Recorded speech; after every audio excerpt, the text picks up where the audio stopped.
everybody, and welcome again back to our study on Ruth. Today we're going to be looking at Ruth 4, and we're going to specifically work on verses 7 through 12. So glad to have you here today. As I'm recording this, it is Good Friday, so a lot of us are thinking about the theme of redemption, which is exactly what this study has been so much about, redemption, and how Boaz redeems Ruth.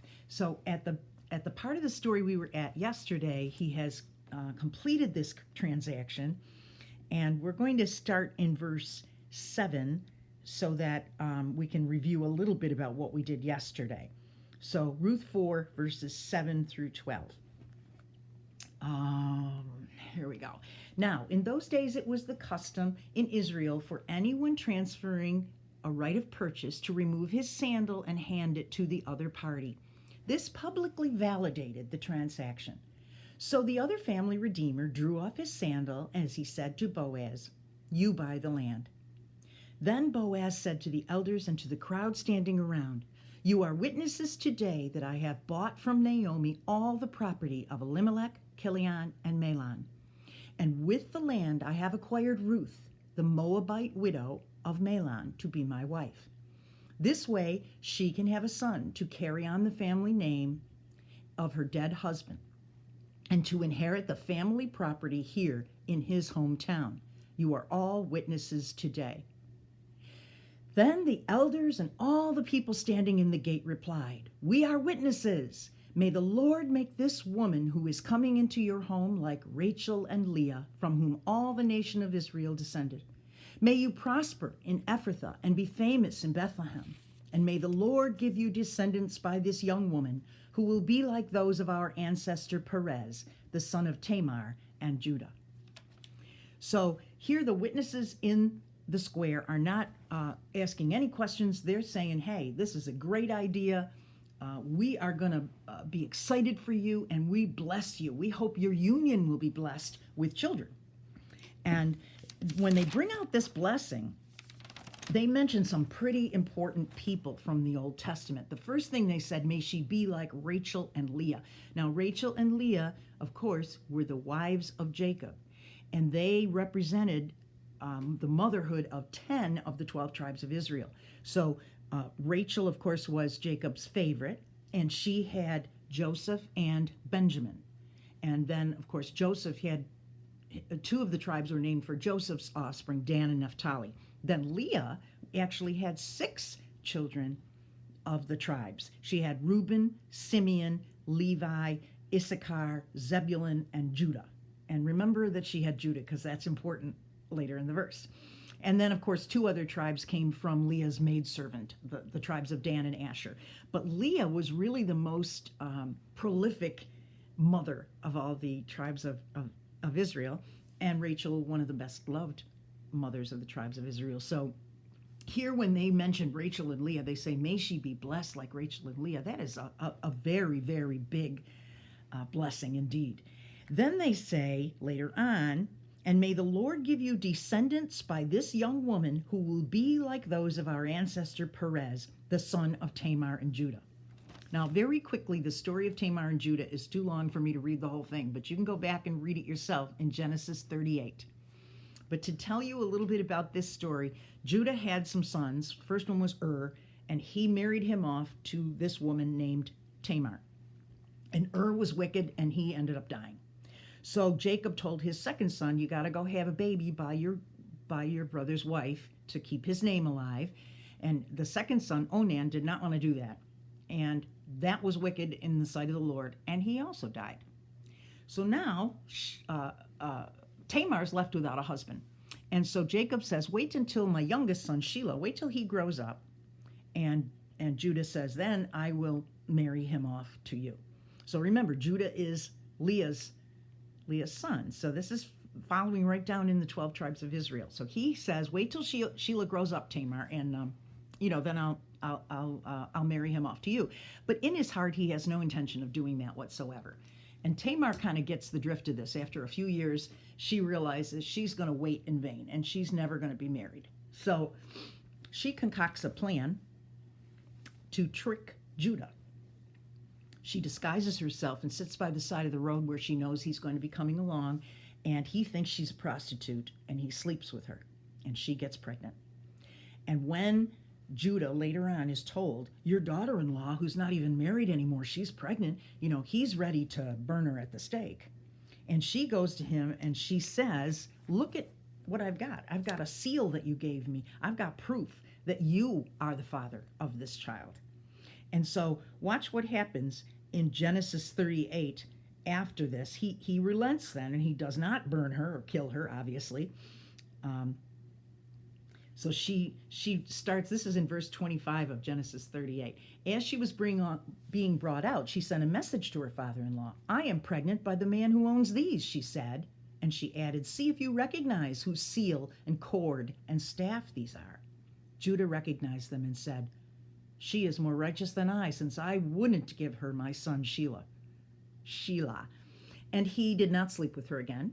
But when the time came for her to give birth, there were twin boys in her womb. And as she was giving birth, one of them put out his hand, so the midwife took a scarlet thread and tied it on the wrist and said, this one came out first. But then he drew his hand back in, and his brother came out first. And she said, so this is how you've broken out. And he was named Perez, which means broken out or breaking out. So what's interesting is they are likening this Moabite woman, who again, remember the Moabites came from the incest long ago, and they're likening her to Perez, who also was born illegitimately, or possibly you might say from incest, because it was her father-in-law that she slept with.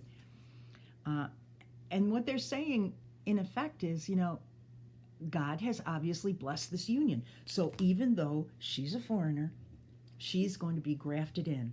She is redeemed. She is now one of us. That's what Jesus did for us on the cross too. He redeemed our lives. He bought them back from the brink of hell. And that is just such an exciting thing, that Perez himself was called Perez because it means breaking out. And that's kind of what we're doing. We're breaking out into a new life. When we were redeemed, our life, basically, our good life, our new life was brought back and bought back by the blood of Christ. So now we don't have to live in the old life. We now have a new life under the new covenant.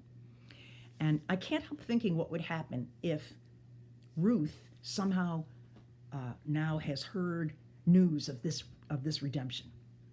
Because, of course, there was gossip in the town. Remember, when they came, there was gossip about, Naomi's back, and she's got this Moabite woman with her. So possibly there was gossip, and the news may have gotten back to Naomi and to Ruth. I can't imagine how she felt to know that her life had been redeemed in this way, that instead of being a poor foreigner, she was going to be part of a wonderful family with such great lineage, and that she was now going to be probably rich because he had money. He was a landowner, and he was going to buy back this property, and now the children she had would carry on her former husband's name, and they would inherit that property. I mean, she has hit a gold mine here. She has been redeemed in a big way, and she must have been thrilled. Even as if we really, really think about Christ's work on the cross, especially here on Good Friday, when we really think about that, we can be overwhelmed by Christ's work on the cross, because it is such an amazing thing that he's redeemed us and brought us back and given us a new life in him. So I found this song called I Am Redeemed. It is by a man called Big Daddy Weave, and believe me, he does a much better job on this song than I will. But if you want to go listen to it, you can listen to his rendition. I wanted it to be sung by a woman because I think it's like what Ruth would be saying when she finds out she's redeemed, how excited she would be. So again, just like on the Old Testament, you can listen to this song at two different levels. You can think of it like Ruth talking about her redemption, and you can also sing it for your own redemption. And what a glorious gift that is, to know that we are redeemed. So here's the song for Good Friday.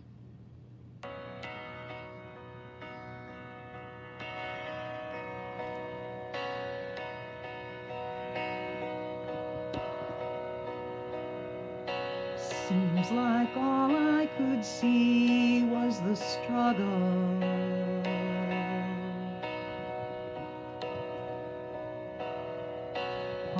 Haunted by ghosts that lived in my past. Bound up in shackles of all of my failures. Wondering how long is this gonna last?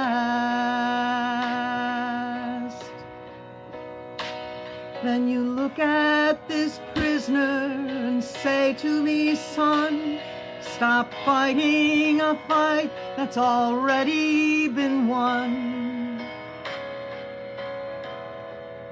I am redeemed.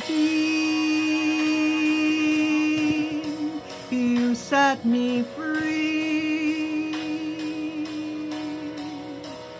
So I'll shake off these heavy chains and wipe away every stain. Now I'm not who I used to be. I am redeemed. I'm redeemed.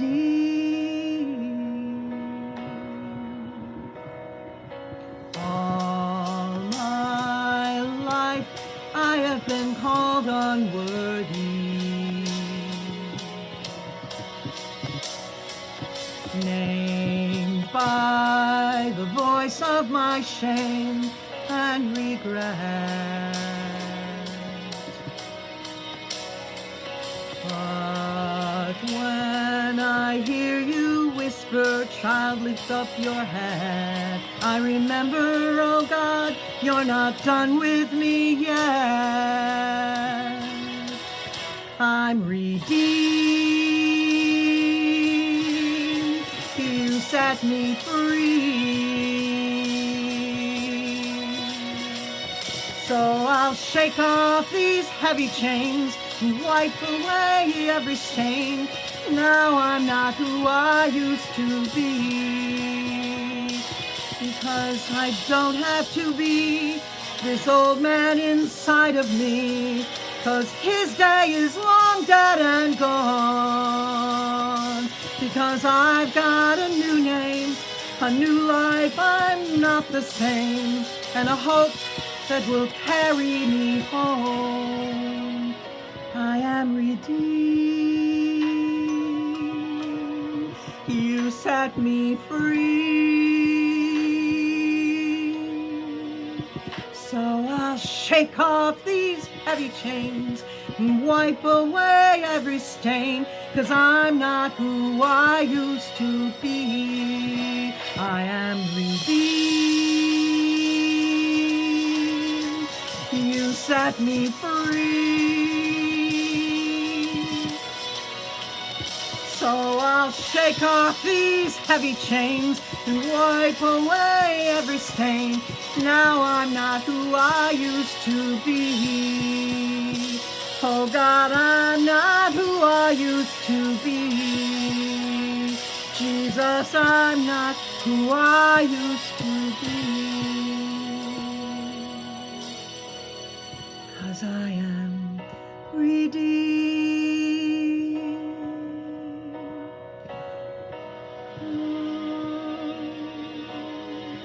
Thank God I'm redeemed.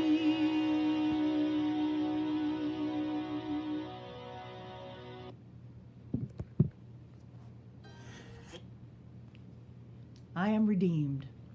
It's a theme for today, for Good Friday, when Christ did his work on the cross for redemption for each of us.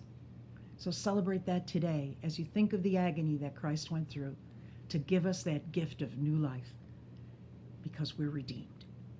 The same way Ruth was redeemed into a new life. I'm redeemed. Have a great day.